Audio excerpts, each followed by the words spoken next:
Hello, and welcome to Mayor Brown's podcast series, Credibly Challenged. This podcast focuses on risk management issues for financial institutions of all sizes, particularly those in the banking sector. My name is Matt Bisanz, and I'm a partner in Mayor Brown's Financial Services Regulatory and Enforcement Practice. Joining me today is Nick Baxter, Chief Risk Officer of the First National Bank of Omaha. On today's program, we will be talking about risk management at a large family-owned banking organization and some of the unique experiences Nick has had over his long tenure with the organization. Thanks again, Nick, for joining us. Thank you. Happy to be here. Let's go back to the beginning. How did you originally become involved in risk management? So I'm an attorney by training. I'm actually the fourth generation attorney in my family. And after spending 2 years in private practice, decided that fixing the same problem over and over again was an exercise in futility. So at that point, I left for a career in business. I spent a little time in the equestrian equipment business. I made saddles and bridles and sold saddles and bridles, and then ended up at the First National Bank of Omaha in risk management for our merchant acquiring business. And, I was fortunate. I think my legal training and business experience seemed to gel. And I realized that, risk management was where I felt most comfortable. Many, many years later, I'm sitting having dinner with my dad, and we were comparing notes of careers. And it became very similar that his role as outside lawyer to a bunch of family-owned businesses, and what I was doing as a risk manager for a similar business was very, very similar. So I thought that worked out pretty well. So that's kind of how I got involved. It was somewhat serendipitous. And having had an illustrious career, is that a path that you would recommend for others? What way do you see people starting out in risk management today? I think a lot of the people that we have in our risk organization started somewhere else. There are very, very few of them. And frankly, that's because we have very few entry-level positions in the organization. We got a lot of people out of branch banking who come into risk, come in out of legal or compliance, in the risk areas. I don't think it's necessary. Actually, I would tell you that in many cases, I think to be a manager in a risk organization, it really helps if you've had accountabilities in other parts of the bank. So many times, you can fall easily into that conundrum or that situation that says, our job is to mitigate risk totally. The reality is the role is called risk management, and that basically says you need to have some risk. And I think having had revenue experience or revenue accountabilities really helps you put what you're doing into perspective. So I said, my way was great, but at the end of the day, I had revenue accountabilities before I came into the risk area. I had revenue accountabilities during my career, and I think that really helps you put the whole thing into perspective. Yeah, that is a good way to remember what we are here for, that even if we are legal advisors or risk managers, that there is a business and it needs to make a profit for its owners. It needs to keep going on in its operations. And while we may have a focus for our function, keeping track of the bigger picture, that's really important. So. Yeah, for most of us, the opportunity to, at the end of the day, the business has got to be successful for us to have a job. And I think when you're dealing with salespeople or deal with everybody else, remembering that the business is there to drive bottom line profits in most cases, and stopping those guys working is a pretty good way to see yourself working yourself out of a job. Mm-hmm. So one topic that I was thinking of when we were prepping for this was about how being at such a long-standing bank like yours that has such a history to it, that it has one way of doing business. And there are newer companies, fintechs come to mind, who maybe are willing to take on more risks. They might try to be more nimble or move more quickly, maybe sometimes break things. When you are confronted with that type of a competitor, how do you help the bank remain competitive? I think the point is we've been doing business for 160, 170 years. And we haven't been successful over those 170 years by doing things the same way. We could, when we look back at our history, which we tend to do frequently, we see the massive shifts and changes that have occurred in the way that we do business. And I think that's the key. It's in risk management, in any other ways we run the business, it's being open to a better way to accomplish the goals. I think we agree that I think the agile world calls it jobs to be done. That the jobs to be done remain consistent. The way that you get those jobs done consistently changes. And the fintechs, I think, are trying to be successful and are being successful because they're challenging the way that we get those jobs done. So for me, it's a question about saying we have to be open to change. We bring value to the relationship, but it has to be value that's perceived by both sides. So it's really, for me, is when we engage the fintechs, and it's really being open as to this is what we're bringing to the table. We think it has value. We have a common goal. How do we solve for that value? And you know what? Can you make us better in doing the things that we do that you've brought a different view to? And then how do we transition to adopt those? So I do think that the essence of how we operate as risk managers in a legacy business when we're dealing with the fintechs is an openness to the fact that thinking differently brings value to the equation. I have peers that believe that the way we've done it is the way we always need to do it, and frankly, I think that's a short-sighted view. We've got to sit there and say, okay, just because you're thinking differently, where's the value for us? I think that's why actually we have a lot of fintech relationships. I think that's really a lot of the value that we bring because we are willing to look at things differently. It's good. Well, one person who often looks at things differently, I won't say person, but one group that looks at things differently is regulators. And when regulators come in, they often will have a radically different view of the bank's business than a bank has of its own business. And that can lead to some difficult conversations, some education on both sides of the equation. And also it can lead to trends over time as regulators say, well, this is what really matters to us. We want to see more of this. We know you did it. What you did 10, 100 years ago, that was good, but our expectations are shifting.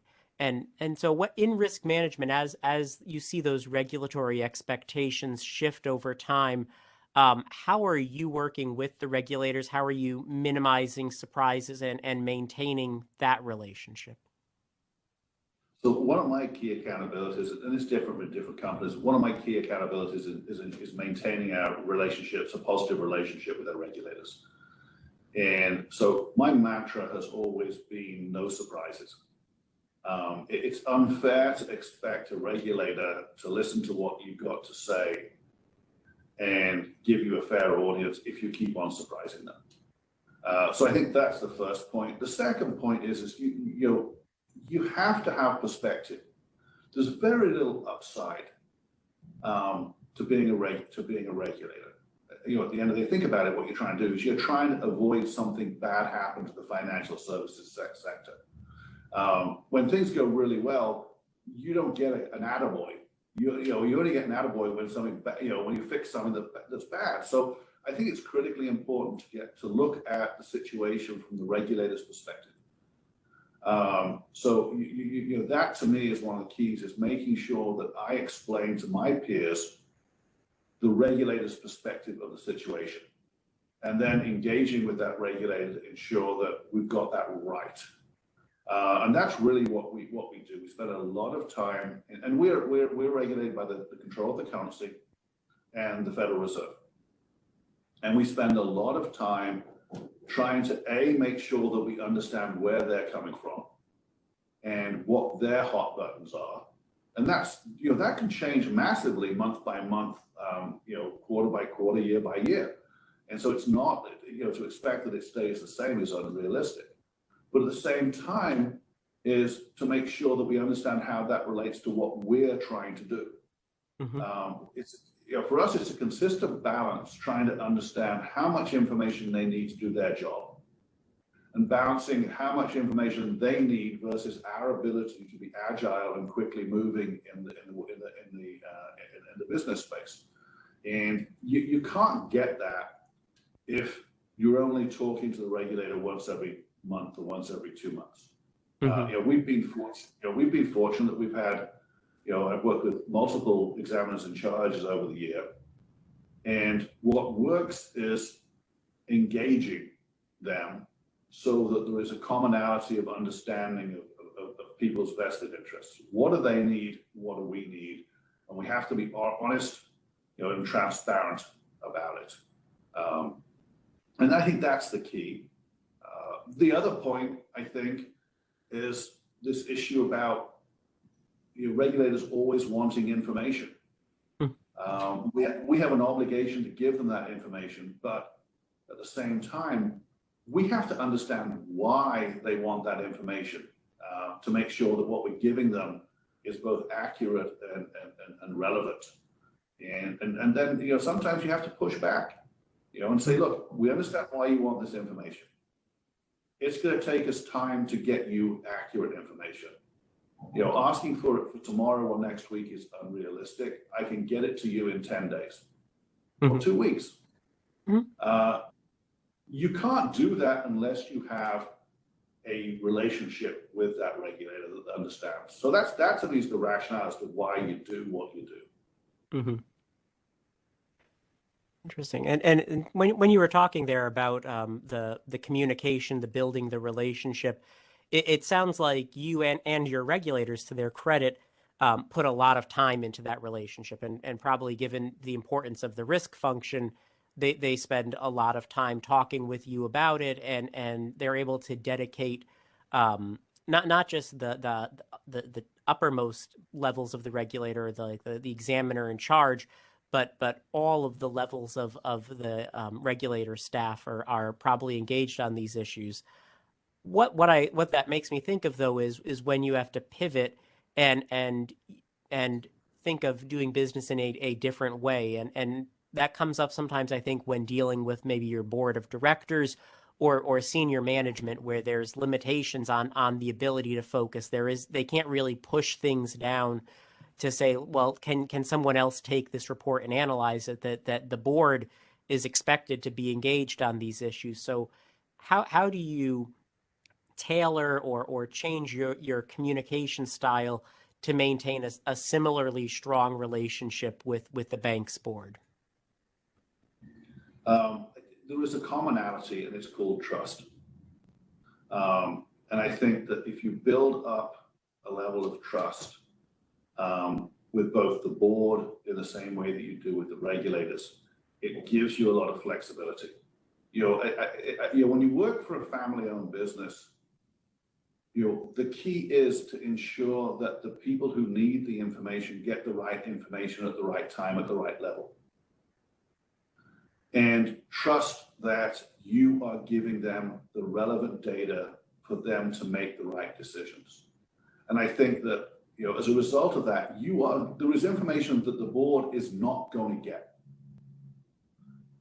They're trusting you to make sure that the information you give them is the information they need to see, and that it's relevant and actionable. And you can't do that if there isn't trust going both ways.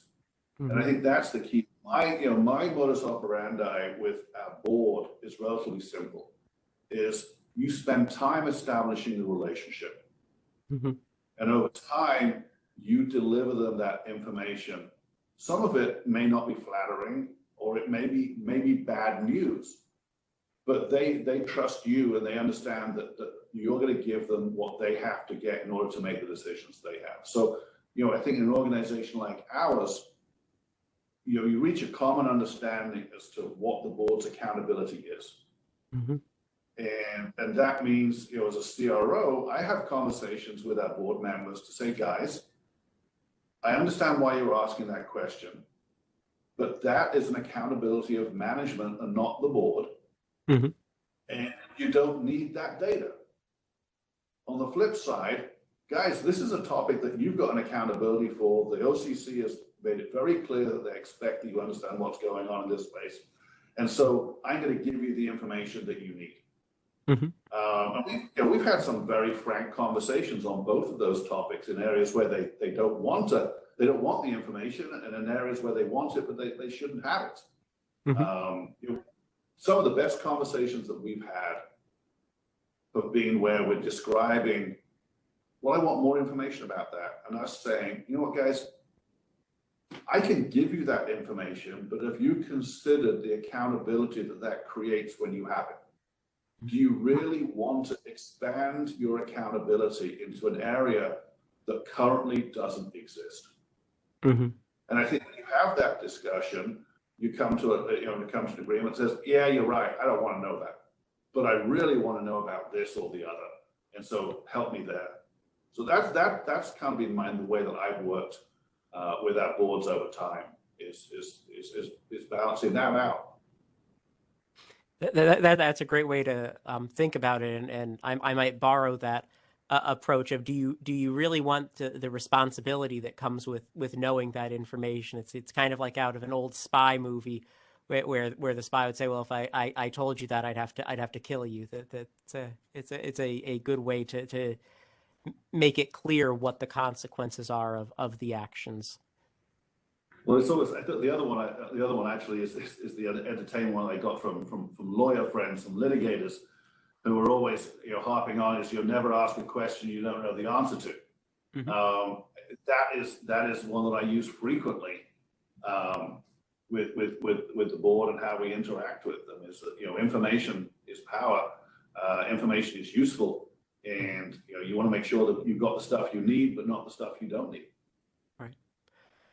When you are trying to figure out what the stuff is that you need to do your job, to give reports to other people within the organization, to give reports to the board, one topic I hear coming from others in risk is about what is being measured and how you're measuring it, and particularly the debate seems to be quantitative metrics versus qualitative ones, and I've heard of banks putting tremendous effort, tremendous resources in trying to quantify everything, move everything over to a quantitative metric. And sometimes I'll look at them and say, there's no way that can be material. There's no way anything that metric could tell you would be material to the bank. Why are you putting all of this effort into making a quantitative metric?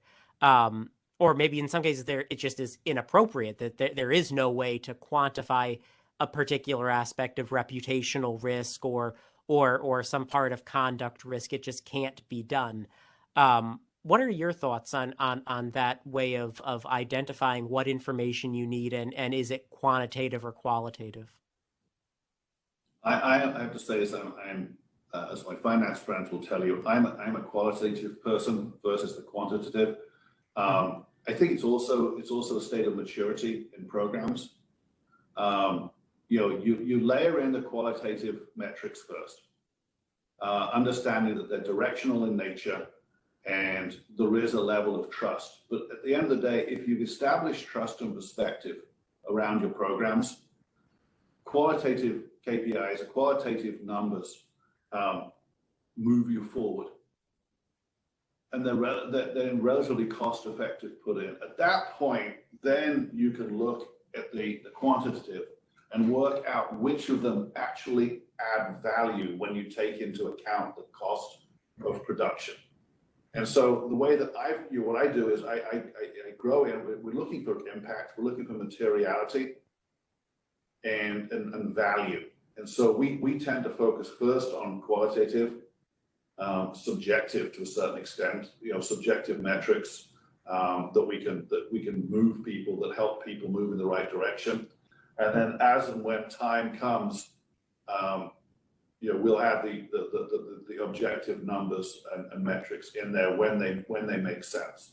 But if you put that in perspective as what are we trying to achieve, I think that gives you a really good rationale as to when you spend the time and when you spend the money. What are we trying to do? At the end of the day, what we're trying to do is we're trying to allow our institutions to reach its goals within the general risk appetite statement of the organization. And so I always try and bring it back and say, okay, are the quantitative or are the objective expensive metrics going to help us achieve that goal? And are they really going to give us that incremental add for the cost that we're putting into place? So, to me, as I said, they have their place. Mm-hmm. And the more mature your program is, the more objective metrics that you have involved. Mm-hmm. At the time you're going to evolve into situations, but pushing it seems to me an exercise in futility. Mm-hmm. So that's kind of, I try and bring it back to what are we trying to accomplish, and mm-hmm. how do those goals help us? Right. That's a good perspective, and again, I see you mentioned trust and the trust within the organization as a really important driver of the way you do business, and that led me to another one of the topics we had been talking about in advance is around privacy risk, because you need customers to trust you. Customers clearly trust you guys if you've been around for so many over 100 years, 170 years, that's a high level of trust the customers have. But it's also shifting, that it's particularly in privacy, it's easy to lose that customer trust in the institution. Customers, on one hand, want to click through all of the privacy notices as quickly as possible. I know I do it on my phone all the time. But also, if my data is lost, I get really upset with the organization that lost it. How is the privacy risk and the need to maintain that customer trust in the bank? How is that affecting your day to day? People get annoyed with me on this topic here because my views on privacy are probably a little bit different to a lot of my peers. I think the privacy debate is the Achilles heel of the established financial services industry. I think that we have made a business out of leveraging customer data to drive success, and in doing that, we've produced products that have been incredibly valuable to customers. But the worm's turning. Customers' views on their personal data are changing. It's generational, but also experiential. And customers don't really understand what we're doing with their data. And so I have a little phrase that, I said, look, if we treat customer data the same way we deal with their deposits, we're not going to be far wrong. At the end of the day, the data that a customer gives us about themselves should be treated the same way as the cash deposits they place in the bank. And if you follow that from a principles basis, you're not going to go far wrong. So, my view is that the banks that are able to leverage successfully this changing environment are going to be the banks that are transparent as to the data they've got, transparent as to the way they use that data, and give customers options, informed options, as to how that data is used. So, to me, going out with a preference center that says, hey, you've got the legal right to do X, Y, and Z. Which one do you want? Is pointless. Mm-hmm. You need to go out to a customer and explain their options, but explain the consequences of their options. Mm-hmm. And the banks that do that, I think, are going to be the banks that are long-term successful with changing generations. The law, and I hate to say this, I'm not sure whether I mean it or not, but the law is irrelevant. Mm-hmm. At the end of the day, you've got to work out how your customers want you to deal with their data. And then that's where I differ with a lot of my peers who see it as our data. It's not. It's the customer's data. And we need to separate what's the customer's data and what ours is. And ours is the data that we create from the data we're given and the transactions and the transparency, the work we do. That's ours. So as I said, in summary, you treat customer data the way you treat customer deposits. You don't go far wrong, and you ask customers in an informed fashion as to what they want you to do, so that they understand the consequences of their choices. it's a massive, I think it's a massive opportunity for the industry. Mhm. And I think that's what will allow us to be successful in the face of a lot of the fintechs and Yeah. the reg tech companies. And I think it ties back to something you said earlier about like we're here to run a business. That's what the bank exists for, and complying with the law, the big L law, that isn't the business of the bank. That's not how it's going to make its money. That the way it makes its money is by making customers happy. That by drawing them in, by building that trust. And so just saying, well, we have complied with the law. That isn't really a compelling business model, at least to me. That saying not only have we complied with the law, but we've created this innovative, this respectful way to meet your expectations. That sounds like a better business case, at least to me as a humble lawyer over here. The essence of the value of our brand isn't the legal charter that licenses us to run the business. It's the trust that that brand creates in the mind of our customers. At the end of the day, we got started as banks because someone wanted somewhere to safely put their assets of value. Mm-hmm. In reality, those assets of value change over time, but the trust and the expectation of trust doesn't. Mm-hmm. Which is why I come back to my deposits analogy. To me, if we want to be successful long term, the essence of privacy regulation and everything else is the customer's giving us something that they value. We have an obligation to protect that and not abuse that trust. It's actually very, very simple. You don't need tens of thousands of pages of law or regulations or regulatory issuances.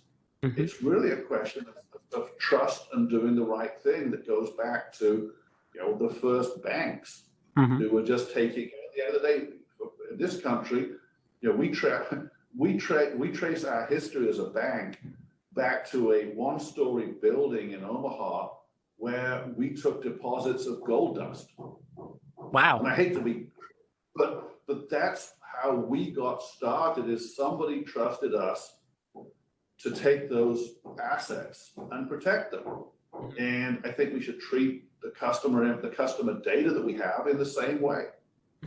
Yeah.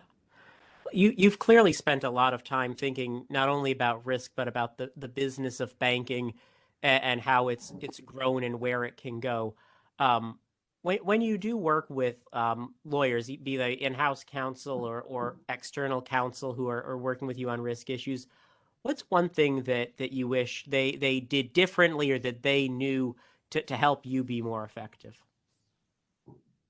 When I started the bank, we used one law firm for absolutely everything. And it is and was a great relationship, but over time, and what that gave us was that organization had great institutional knowledge. And so you didn't have to spend time. The challenge has occurred over time is that the letterhead wars, especially when you're dealing with regulatory agencies, has come up and has led, the fact is that frankly, sometimes you have to go away from the hometown bank to get specialization, but also to get recognition when you're dealing with regulatory agencies. I don't like it, but it's reality. But I think the cornerstone of the successful legal relationships is the law firms that try to understand your organization, that are very clear, trying to understand what the problem is that you're trying to solve, have perspective around it, and then are more than happy to give you relevant, actionable advice that's based on their experience of what's going on in the industry. Mm-hmm. We all have the arrogance of the independent charter that says, "Oh, we're just different from everywhere else." Mm-hmm. The reality is that the argument of being unique is very, very rare. Mm-hmm. Most of the time, the issue that you're facing has been faced and solved by somebody else. And I think that law firms, have to be able to say, look, guys, I know you think you're unique. Mm-hmm. The reality is that we've seen this issue in X number of times, and it's ended up like this. And and frankly, we see your situation as fitting into this bucket. How do you, why do you think you're different? And be able to bring that advice in a way that the people are willing to listen. So I think that's the key essence of what we're doing. It's really that ability to analyze, to understand the perspective, and to provide the advice in a way that that can be taken. I think the other part is sometimes outside law firms don't realize the challenge that the person they're dealing with has is that somebody's got to sell that advice within their organization. You're dealing with the individual in the company who's retained you. In many, many cases, that individual has to sell that course of action to somebody else. And so if you come in realizing that that's the case and say, okay, how can I help you sell this course of action to the actual decision makers? And I think the companies that do that really add value to the occasion, because they can help people get that decision across the finish line. Yeah, that sounds like a collaborative relationship there of not just giving an answer to the client, but also helping them execute it and helping them build the consensus to execute it. Yeah, I think the other one that does it over time is that I appreciate this. We have a large in-house legal department. We're a very transactional organization, so we have a lot of people outposted in business units. I don't mind being sold. At the end of the day, I like the relationships that we have with law firms, where that contact partner is actively trying to bring value into the company. The accountants and the CPA firms have done this for years, and it can get very, very irritating. The tax providers have also done it, but the reality is that the more that the engagement partner knows about the business and then tries to bring value-added solutions in, it's I think in most cases it's very well received. Yeah. You don't have to go over the line, but that proactive approach to understanding the challenges that the business is facing and then bringing experiential advice in is really perceived well. It helps a great deal. I think that to a certain extent is some of what we lost, where we had just one firm who was doing everything. But I think that you guys are in business, law firms are in business like banks are, and you've got to increase revenue, and you will have targets. The more you can know about the business, and the more solutions that you can bring to make us look good, is we appreciate it. We're measured like everybody else, and if we can bring value and new ways to look at things, then it's a win-win for everybody. I think you've certainly brought some value to this podcast episode that I've learned a lot. I think our listeners have learned a lot. Nick, I want to thank you for participating in the Credibly Challenged podcast. And to our audience, I want to thank you for tuning in. I hope you've enjoyed it. And please tune in for next month's edition.